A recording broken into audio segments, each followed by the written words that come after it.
Hello and welcome to GUTV. My name is Nash Thompson. Now that March Madness is finally here, we can take a look at the path to the Final Four for our beloved Zags, as well as take a deep dive into our own brackets. Today is the second installment in our four-part series highlighting who we are here at GUTV, with of course some basketball mixed in. Now, without any further delay, it's time for another round of Bracketology.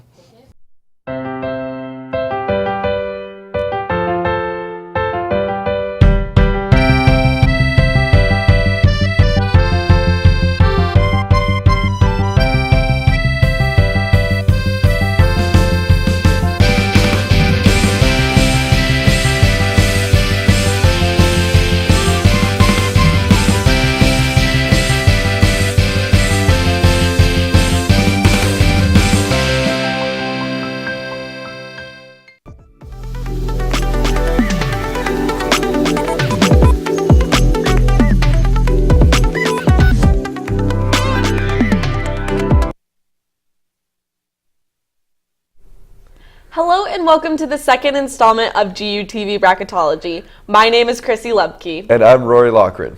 This is our first show since the brackets were officially announced on Selection Sunday, and I'm definitely excited to get into it. I couldn't agree more, Chrissy. It's going to be an exciting March with a lot of great basketball in the coming weeks. On this edition of Bracketology, we will be looking at the Zags' road to the Final Four and other potential storylines of the tournament. We will also have a few pieces on a current GUTV senior and alum that I personally got to sit down with. We have a jam-packed show, and I can't wait to start diving in. There are so many great stories from the tournament, and I almost don't know where to begin. Well, Rory, let's start by talking about how people can get involved with the show.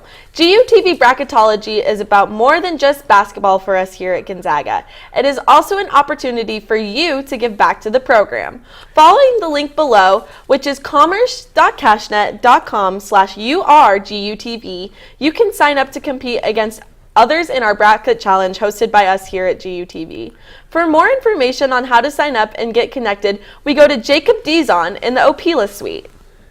Thanks for that, Chrissy. And with that being said, here are the directions to play, and they could not be more simple. All you have to do is follow these steps that I'm going to walk you through right now. The sign up is a little bit different, however, if you are a returning player or a new player to Bracketology. So here are those steps. Say you've played Bracketology in the past. Say you've made your mark in the GUTV Community Bracket Challenge and you want to get back at it. All you have to do is go to your inbox in your email account and find the email from CBS inviting you back to our GUTV private party, and there you can be off and running, ready to select your favorite teams. If you are a new player, however, the sign up is a little bit different. What you will have to do is send an email to our broadcast engineer, Boshi, at gonzaga.edu. That's Josh Boshi. Send him a quick email, say you're interested in playing, and he'll send you personally an invite to get going and picking your favorite teams that you want to see do well in the tournament. We have 3 divisions this year for our bracket challenge, ranging from current students to friends and family to GUTV alumni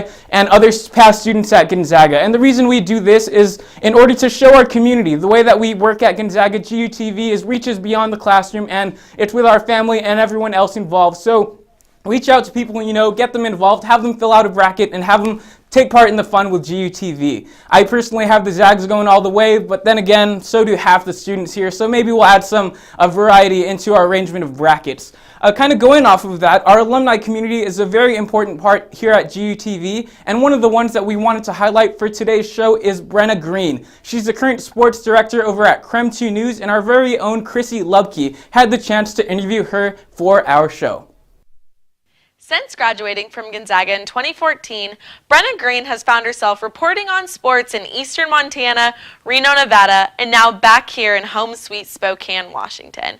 And she's creating waves in the Spokane news industry like never been done before. That's why I took the time to sit down with our Alumni of the Week, Brenna Green.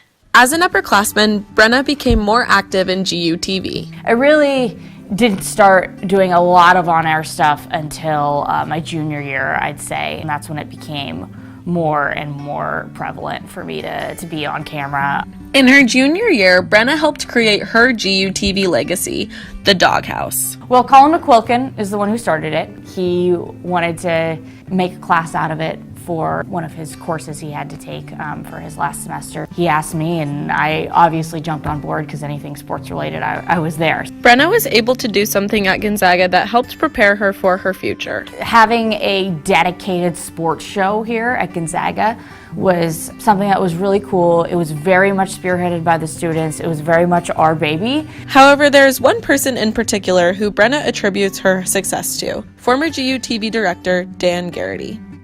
One of the things that Dan really instilled in us was plan. Always have a plan. And let me tell you, that is something I use every single day. Dan always wanting us to be on top of our game and pushing us to be on top of our game has really prepared me for the role that I'm in now. The role that Brenna is talking about is something she really takes pride in. I'm the sports director up at KREM. I am the first female sports director ever in Spokane, which is very, very cool, and I'm happy to represent Gonzaga on that stage. I think that's really awesome and a real honor. Recognizing the lessons that GUTV has taught her, Brenna is now looking to give back to the community that has helped shape her. I just want to do the best job I can where I'm at and being able to tell, meaningful stories. I want to be able to tell stories that make an impact. I just want to do the best job I can to represent this program as well as I can, and to represent the city as well as I can, because I feel such a connection to both Gonzaga and to Spokane as a whole. Brenna has seen many different generations of GUTV bracketology and is thankful for the role that it plays on students' lives. The fact that Dan had this vision and it's become such a huge thing, not only connecting the community but also impacting the students and making students' lives easier here. It's an awesome legacy he's left behind, and it's a legacy that is going to continue. I too would like to thank Dan for the mark that he's left on GUTV, but it's alumni like Brenna that continue to get us recognized in the community around us. Chrissy Lebke, GUTV. I'd like to thank Brenna for taking the time to sit down with me and let us here at GUTV showcase her talents and achievements. It's people like her who make me excited for what I'm diving into. Brenna's achievements in her field are certainly an inspiration to those of us looking to be successful in the television industry. Chrissy, I'm sure sitting down with her made you excited to get started on a career of your own. Well, before we think that far ahead, let's take a quick look at the March Madness bracket for the 2018-2019 season and see what possibly lies ahead. The number one seeds this year are Duke in the East, led by their 3 freshmen, North Carolina in the Midwest, led by future Hall of Fame coach Roy Williams, and Virginia in the South, which rounds out the 3 ACC teams which all achieved 1 seeds for the tournament, and of course our very own Gonzaga in the West. Duke earned the number 1 overall seed thanks to freshman phenoms, especially from the heroics of Zion Williamson, who is the projected number 1 pick in the NBA draft this summer. The 2 seeds are Michigan State in the East, Kentucky in the Midwest, Tennessee in the South, and Michigan in the West with the Zags. Speaking of Michigan, I honestly think that that's my matchup that I'm looking most forward to in the first round. They're going to be taking on the number 15 University of Montana Grizzlies. That's my hometown college team, so I got to support them. I've been a Grizz fan my whole life. We played them last year in the opening round of the tournament too, and I think with the skill we have this year and the run we're on, we have the chance to take them down. So my bold prediction for this year is that the Grizzlies will knock off Michigan in the first round. Very bold prediction. Well, we wish the Grizz the best of luck in that matchup. The matchup I'm most looking forward to, other than the Zags, of course, is the Murray State-Marquette matchup in the West. 2 really great point guards going head-to-head in John Morant and Marcus Howard, and the possibility one of those teams playing the Zags later on in the tournament. Another bold prediction I have for the tournament is that Murray State will knock off Marquette. Going with the underdogs again. There's a lot of anticipation in the college basketball world, and it'll be thrilling to see how it all plays out. Coming up after the break, we will take a look at a senior who has had a huge impact on the Gonzaga TV program as we highlight our Senior of the Week. I'm Chrissy Lebke, and you're watching Bracketology on GUTV.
Welcome back to GUTV Bracketology. As a senior in college, there is a lot to juggle, from classes to figuring out what you're going to do after school is over. Take all of that and then add being a top-notch improviser and a pitch of a comedic genius, and you get Cohen Jenkins. Cohen has enjoyed his time at Gonzaga and, even more importantly, GUTV. Cohen is our Senior of the Week. If you are at all familiar with GUTV, then you have no doubt been exposed to both the wit and the grit of senior broadcasting major Cohen Jenkins. Hailing from Portland, Oregon, Cohen grew up with a diverse set of interests and experiences. I was kind of raised as a theater kid, and my dad and my mom own a improv comedy company in Portland called Comedy Sports. I sort of started doing improv myself from the time I was probably like 6. Academically, I found myself really interested in sports broadcasting and journalism. I couldn't imagine a better profession than being people who get paid to talk about sports. I came to college kind of thinking I would do something along those lines. I took the first level class of broadcasting and really just fell in love with getting a wheel to camera. Progressed through the broadcasting classes really quickly, couldn't get enough of them, and I did GUTV as a sophomore. And the only reason I did that is because Dan Garrity thought I was a junior, so he put me in the class. Didn't find out until later in the semester. My 2 favorite things that we did was Cohen on the Quad, which was a Billy on the Street inspired video. Let's go. For 1 American quarter, can you name a core Jesuit value? I will go forth and set the world on fire. Yes! The other fun thing was me and Rachel Carlson had sort of a pseudo rivalry, and that sort of culminated in our final show, which was sort of an SNL inspired show with a lot of pre-produced content. And then we didn't have an advanced class first semester this year, so I decided, let's make our own. And so we made a half-hour television show of pretty much all pre-produced content. So I got to practice the producing side, the texting people to try and get them interested in a project side, and then also editing, acting, and shooting. The thing about GUTV is that it allows you to be really well-rounded. I'm not going to pretend to be a master in any one of those things, but I think I am sort of a jack of most trades at this point. And a jack of most trades he certainly is. Outside of GUTV and his shenanigans, like rudely interrupting my interview to slurp spaghetti, Cohen is busy with other on-campus activities. Was named to the Council of GUTS, which is the improv troupe on campus. His passions not only reside in theater and improv, but also in intramural sports, where he participates both as a player and a referee. Having the chance to be a kid again and play sports, that's how I met a lot of the people I consider some of my best friends here. Cohen's passion for people and his many skills are leading him in the direction of his ever-evolving dreams. I'm really interested in video production, doing work for nonprofits and documentary work. The broadcasting classes that are being offered right now are fantastic for that. It allows people like me who are really interested in documentaries and creative film stuff to learn the tricks of the trade and go out into the world as a complete filmmaker. For Cohen, the editing room is not where it'll end. With his wide variety of talents, his passion for the arts, sports, and his leadership among peers, I can't even begin to imagine what we'll see him do next. Francis Minigan, GUTV. Hey, nice job. You got it this time.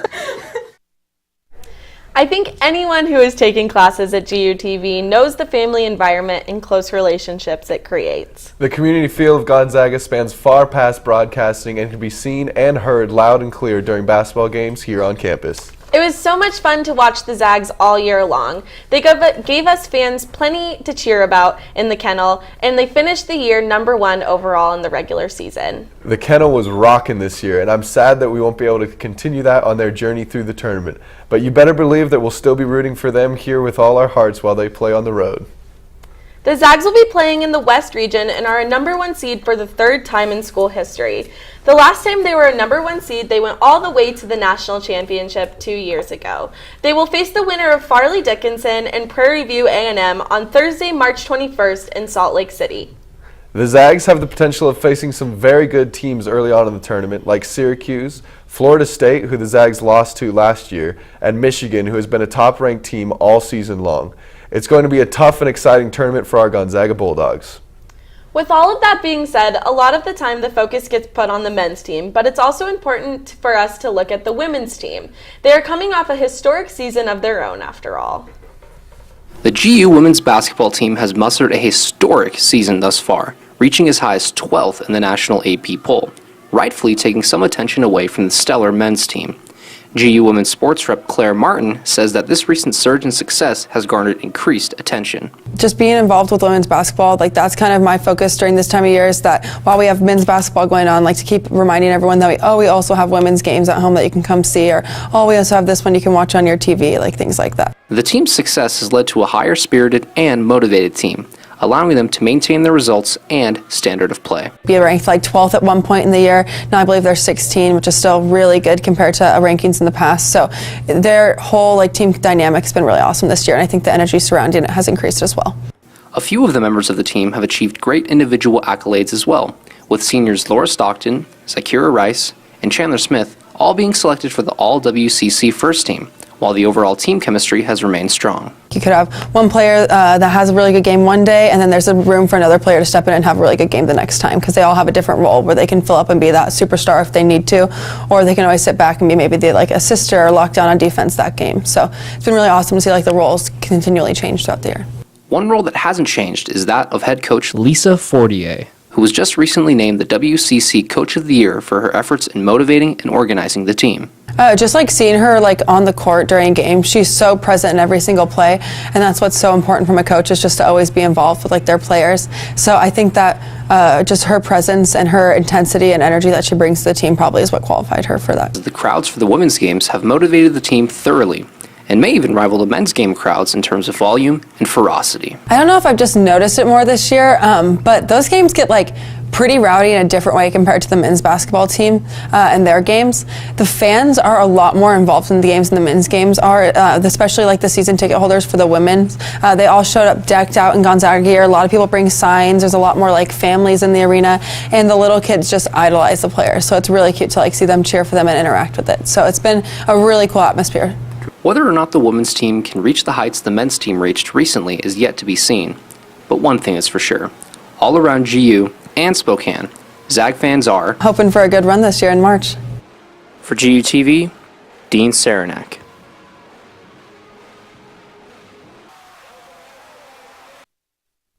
Thank you to Claire Martin for the special look into the women's season and what has been driving them all year long. It was just announced yesterday that the women got a 5 seed in their NCAA tournament, and they will be taking on number 12 Little Rock in Corvallis, Oregon on March 23rd. I think that my top 5 favorite moment this year came from watching the women play against Stanford. At the time, they were ranked number 8, and the women were ranked higher in the seedings, and they knocked them off. And it was fantastic to see not only their fan base just get so excited about the basketball that was being played, but also have a full student section and just everyone be so excited when the final buzzer rang and we came out on top. Yeah, that was a great game. The women's games are always, it's a very different type of energy than the men's games, but it's super fun for, I think, the players and the fans. Coming up after the break, we will have our panel of experts led by our very own Arden Cravallo. They'll discuss what it will take from the Zags to go all the way this year and earn that highly coveted national championship. I'm Rory Loughran, and you're watching GUTV.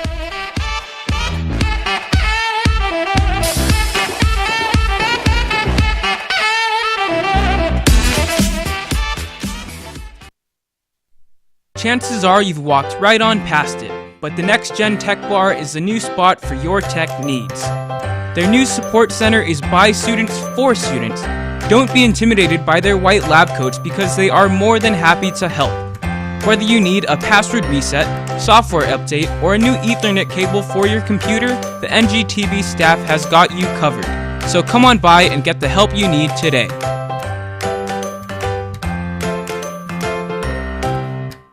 The experience that you have abroad is going to be as meaningful, I believe, as the effort that you put into it. I hope that what Study Abroad and what the Center for Global Engagement in particular does is that it opens up the whole campus to both differences and both that engagement, that willingness to change, and by doing that lift you up in a way that expands your mind and helps you engage the world in a different way. Go abroad.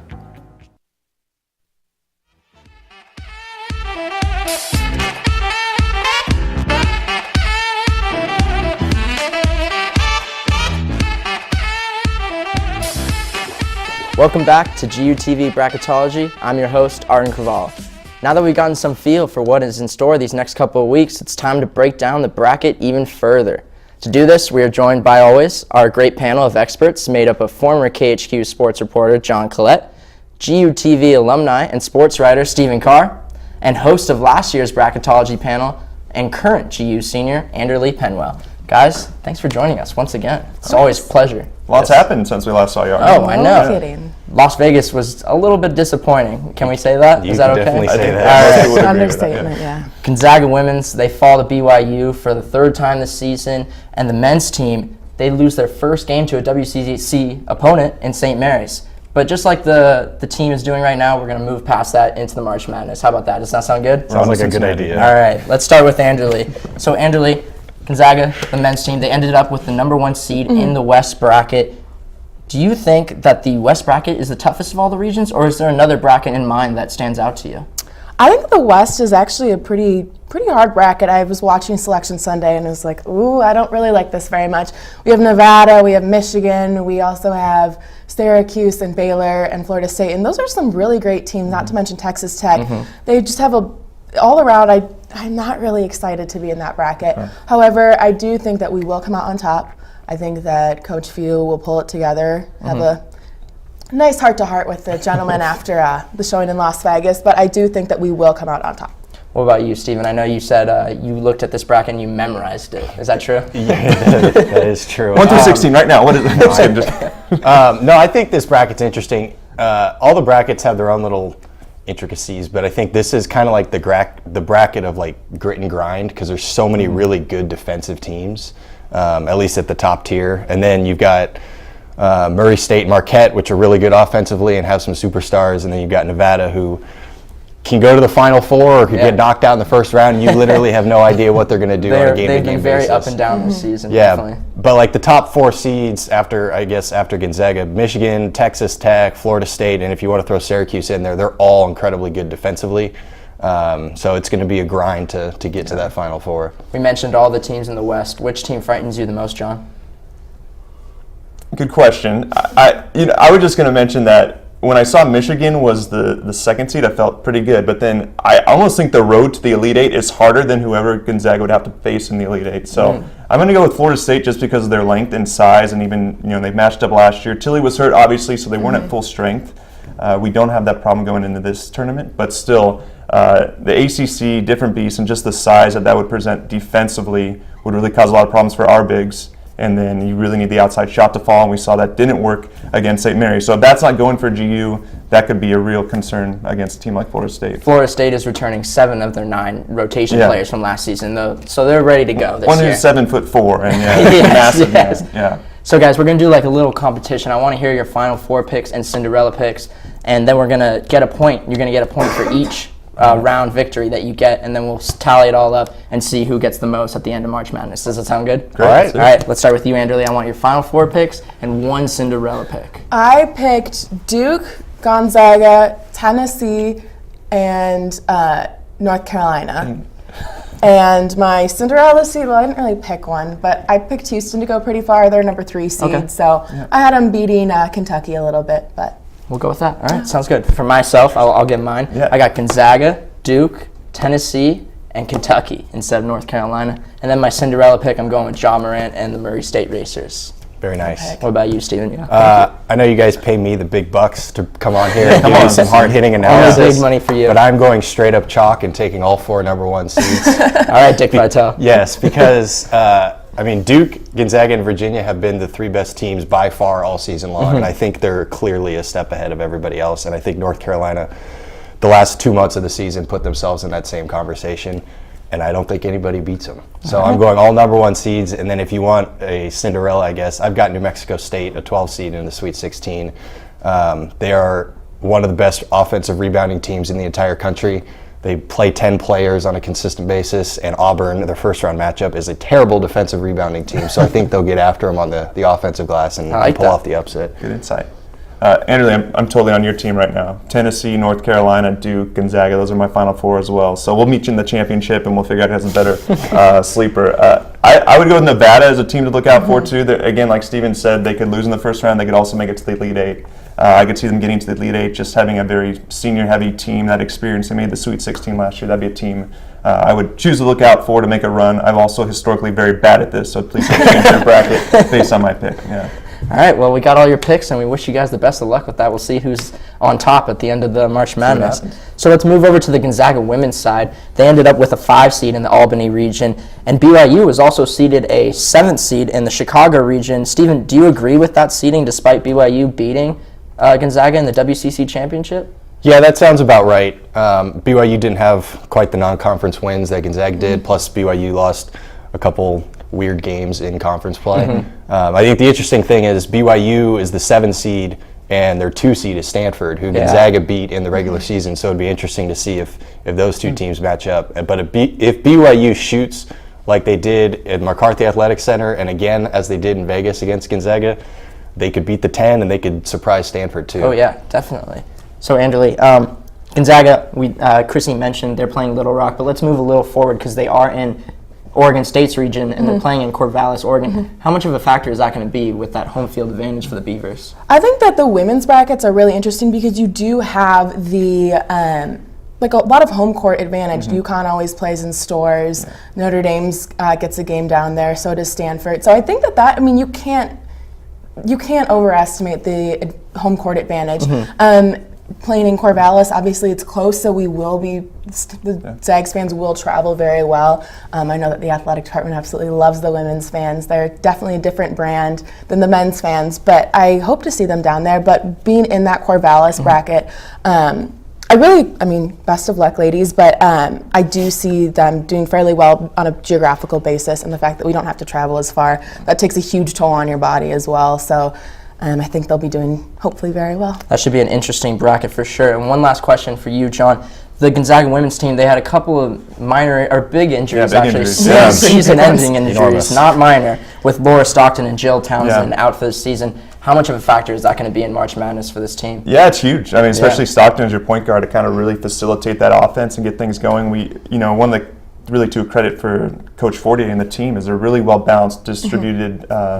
As a team really well, but those are 2 key pieces, and they earned a number 5 ranking because of their body of work over the season, and those 2, Jill and Laura, were key pieces to that. So it's a big loss. This team's capable, like that. They certainly will not make excuses. Coach Fortier is very clear about that. Control what you can control, but not ideal timing to say the least, and that's going to make it really hard even in that first round matchup for them. The bench definitely needs to step up in that situation. And here on GUTV, we want to give our prayers out to Lisa Fortier and her family. It's been a tough situation for her and her family, so we give her all our wishes, definitely. So guys, thank you again for joining us on the panel. We really appreciate it, and we'll be hopefully joined by all you guys. I think you will be here. I will not be here next week. You will not be here on March 28th, so we will find a replacement for the great Stephen the Car. Gonna get Wally pipped. Thanks again, guys. Thank you. Join us next time for GUTV Bracketology on March 28th as we dive deeper into the NCAA pay-for-play ordeal. We catch up with alumni Nicole Mischke and talk with current senior Andrew Quint. Thanks for tuning in to GUTV Bracketology, and we hope to see you next time. Good luck on your bracket, Zags.